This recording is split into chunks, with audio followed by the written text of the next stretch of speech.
Halo guys, welcome back to my channel. Don't forget to subscribe, like, and share. Nah di,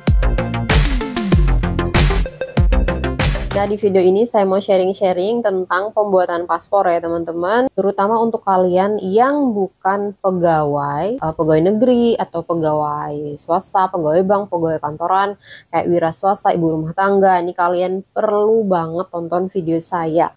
Oke guys, saya mulai ya. Jadi ini tuh berdasarkan pengalaman pribadi. Nah, untuk teman-teman yang bukan pegawai, itu menurut pengalaman saya, kalian harus siapkan ekstra dokumen. Walaupun di website imigrasinya itu cuman ada 3 syarat ya. Yang pertama kan IKTP, yang kedua itu KK, dan yang ketiga akte kelahiran, terus yang lain itu digaris miringin. Tetapi yang digaris miringin ini menurut saya semuanya harus dipersiapkan juga dan bawa yang asli. Jadi ada petugas itu yang mau lihat dokumen aslinya, ada yang enggak lihat tapi sebaiknya itu dibawa dokumen asli.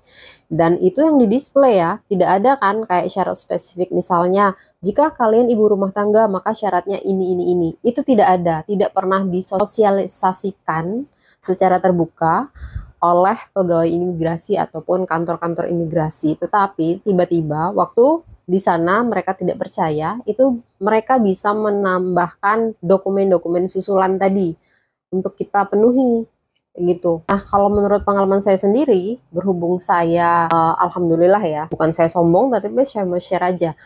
Ketika saya atau adik saya itu kan kami adalah pegawai kantor, guru kayak gitu, pegawai, pokoknya pegawai lah ya kayak gitu. Ada tempat wadah institusi yang menaungi. Nah itu tuh enggak diminta syarat macam-macam sih. Paling cuman yang sudah ada di display tadi sama bukti kerja kita di tempat tersebut. Misalnya ASN ya minta SK ASN-nya kayak gitu. Memang itu tidak display ya, tapi sebaiknya teman-teman itu persiapkan. Nah, yang lebih ribet lagi adalah jika kalian orang dewasa tetapi bukan pegawai di institusi tertentu. Kalian wira swasta, kalian ibu rumah tangga, itu bakalan ribet sekali. Aduh, ini tuh pengalaman di Kanim tempat saya ya. Udah orangnya jutek-jutek, tidak ramah gitu. Jadi merasa kayak, bukan saya ya, tapi saya waktu itu nemenin nganterin teman saya dan kayak merasa merendahkan kayak gitu ya.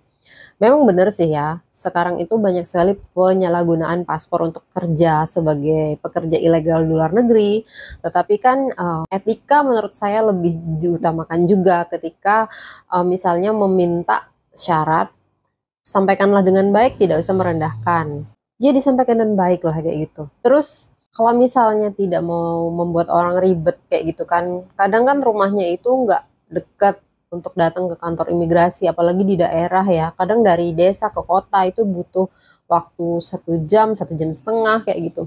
Dan harus menyusulkan syarat lagi gitu kan, wasting time, wasting money, perjalanan, otomatis kan ngongkos juga kayak gitu.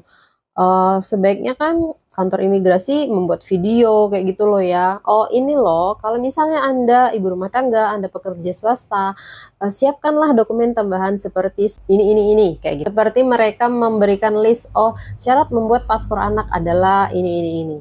Kayak gitu loh maksud saya. Nah jika kalian ibu rumah tangga, yang harus disiapkan adalah yang pertama, surat izin suami. Kemarin saya juga disalahin, kenapa nggak nanya formatnya? Padahal petugasnya tidak kasih tahu saya kalau ada formatnya. Saya kira cari sendiri di internet ya. Sudah saya buatin untuk teman saya itu, ternyata salah. Jadi buat lagi tuh suratnya. Dan diminta juga KTP suami gitu. Yang sebelumnya tidak disampaikan. Pokoknya komunikasinya buruk sekali menurut saya.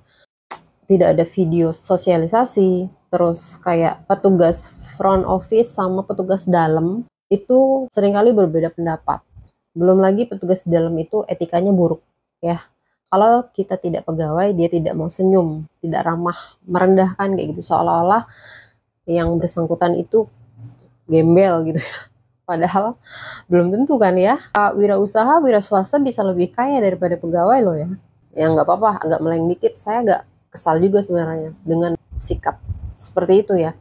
Oke ya ibu rumah tangga, yang harus disiapkan yaitu yang pertama surat izin suami. Itu silahkan tanya di kantor imigrasi ada formatnya atau tidak.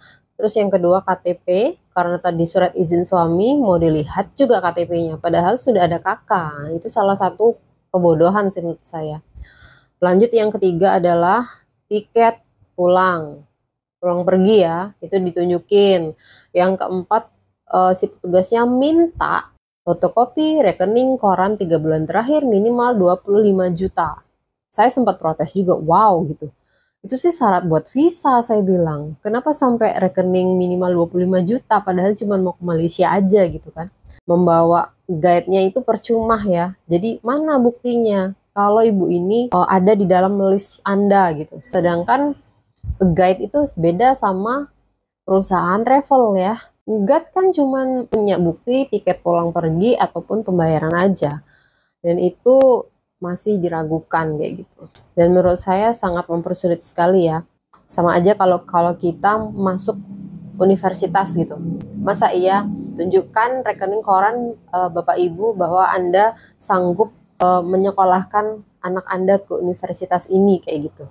Itu kan nggak masuk akal ya.